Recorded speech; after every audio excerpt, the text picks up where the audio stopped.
Hi, kids and teenagers. Welcome to this week's the very first Vision House and Life Skills for the month of January 2025. I'm excited to have you, Jenny here. Really excited to have you and welcome you to church this evening, where we'll be discussing why hope. In church this month, we're looking at the audacity of hope, and it is very important that we understand what hope is, what it stands for, and how it can help us help other people. This is what Jesus Christ would want us to do. And so, in the first video, in the first lesson in our series, we're looking at why hope. Hope is the confident expectation of good things to come.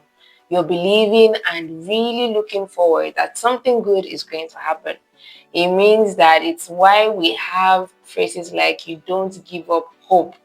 It means that you're holding on, that something good, something better is going to happen. And it gives you reason to try again, to wake up again and do something new, try something different to make sure that you're living the best life you have to live. The hope that we see in the Bible is rooted in God's promises. And I'm going to share a Bible verse with you today. The Bible verse is in Jeremiah 29, verse 11. It says, "For I know the plans I have for you, declares the Lord, plans to prosper you and not to harm you, plans to give you hope and a future." This is what God said. And throughout the Bible, we see several promises, several words of assurance that God gives to us and shares with us just to let us know that we can try again and there is reason to hope. In particular, in Jeremiah 29, verse 11, he tells us that the plans he has for us, he knows what they are. God is not flying by the seat of his pants or just thinking of what will happen tomorrow. God has a plan that he has already written out for us. He has a plan that he has set in motion even before you were formed in your mother's womb. God had a plan and he has that plan assured for you.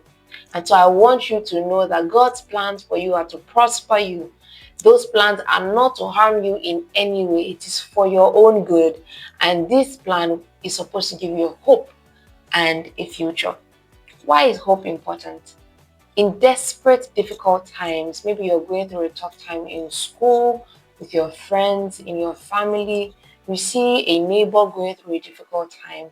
What hope does for you is that it gives you strength from within and it helps you stay true, even in difficult times. Imagine that you carry this word with you, that you know God's plans for you. You know what God has in store for you. You know that God's intent is for you to prosper. You know that God's plan is not to harm you, that whatever you're going through, God is in the middle of it and He is intentional that you are not going to be harmed. It does not matter what comes your way.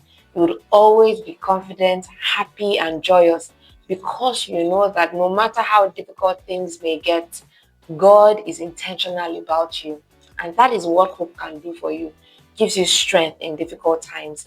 It encourages you to have perseverance. You are able to stay the path.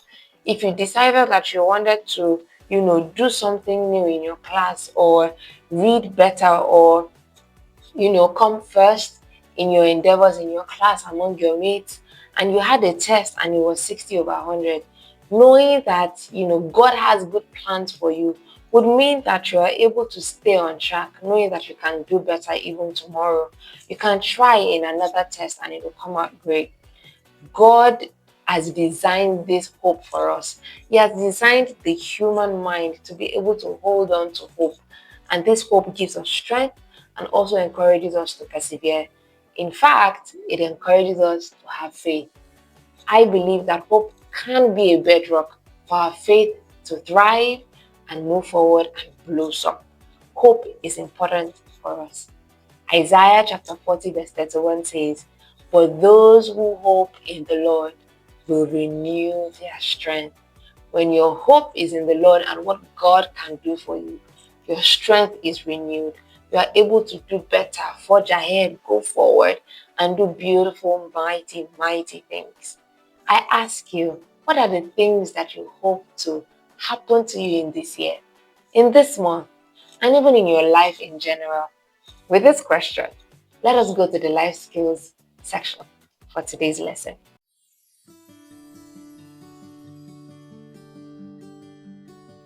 In today's life skills, we want to see how, just as God has plans, we can have plans of our own. As children of God, following this pattern of God where we're able to have plans for ourselves, plans for the things we want to do, plans for us to prosper, plans not to harm ourselves or harm any other person, plans to align with God to say that, yes, there is a future for me, brings us to today's life skill. And what are we doing today? Goal setting. A goal is something that you want to achieve by putting in effort, taking steps to get there. It's something that you put in front of you that you want to do and you want to, I want to hit this off, I want to mark this off of my chart. Imagine a footballer who wants to score a goal. Yes, literally, just like that. He wants to put in effort. He wants to race and dribble and cut, this person on the corners, make sure he's not going out of line to score that goal. And that's why we're here today. We want you to score some goals this year. And so for our first lesson, our first life skill, we're going to set goals. Do you have a paper and a pen with you, or a pencil? If you don't, pause this video now and go get some. I'll wait for you. Okay? Now, you have your paper and your pen or your pencil. I want you to write down the things that come to your mind when you think about setting goals. What are the things that you want to do? What are the things that you'd like to achieve? What are those things that will give you joy and bring you to a place where you're excited and you know that I planned for this and I put it in God's hands and I'm able to work hand in hand with God and get this out of the way? That is what I want you to do. It is important for us to set goals. It gives you direction. It helps you build your confidence to know that, yes, I was able to do this. It means I can even do more. I can do better. I am strong. This is what I am capable of. That is what setting goals can do for you. And even when you don't hit, your goals out of the ballpark, it also gives you information of, oh, this is what I'm capable of. This is what I was able to do with this little time. What can I do better? What can I do differently? It helps you think and, take some time to just ponder on yourself. It helps you stay focused, to say, this is what I want to really put my energy into. I want to put my efforts into. And that's why I want you to set goals. I have a couple of goals that I think you can set in this month and for the rest of the year for your life. Okay? I hope you're listening. Now, you've written some goals that you come to the top of your head that you'd like to achieve in this month or in this year. Let me give you some goals, and I hope that you're able to take some lessons from it. So I have various types of goals that I think that you can set. Now, if you're a teenager who was in church on Sunday, you would know that we have something similar that we listed out of the types of goals that you can set for yourself in this year. Now, this applies to both kids and teenagers, and you can take any of these goals, and be intentional about setting them.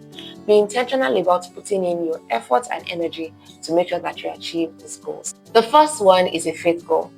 That is your spiritual goal. What kind of goals do you want to set?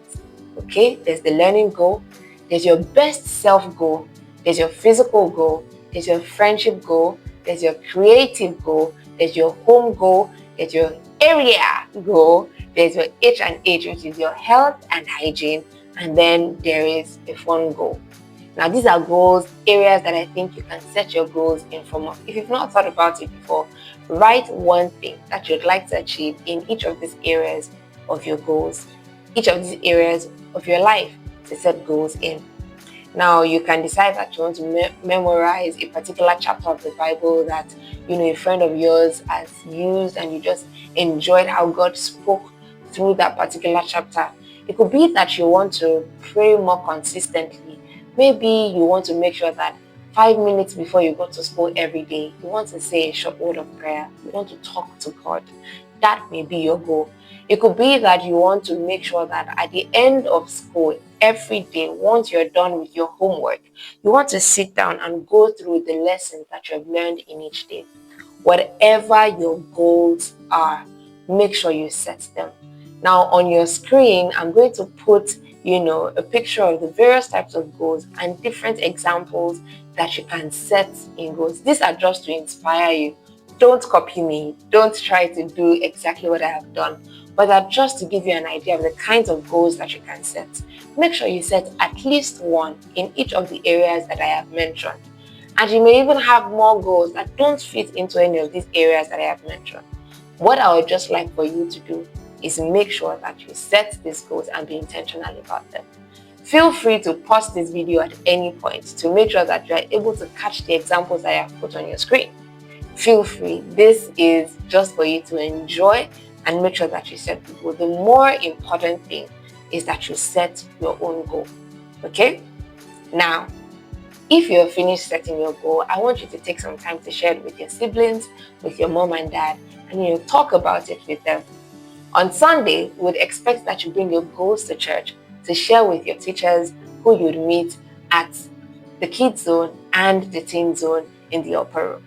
We're excited to have you, and we're excited to see what God is laying in your heart and what even you are putting before God to say, you know what, God, I want to do more of this year. I want to do better at this year. I want to be able to achieve this year. And it is my prayer that God, who has decided, who has seen and deemed it fit to have us in mind when He had plans for us, when He had plans to prosper us, I pray that we would see an evidence of God's plans in your life all day, every day, from this day going forward. In Jesus' mighty name, amen. See you next week, and God bless.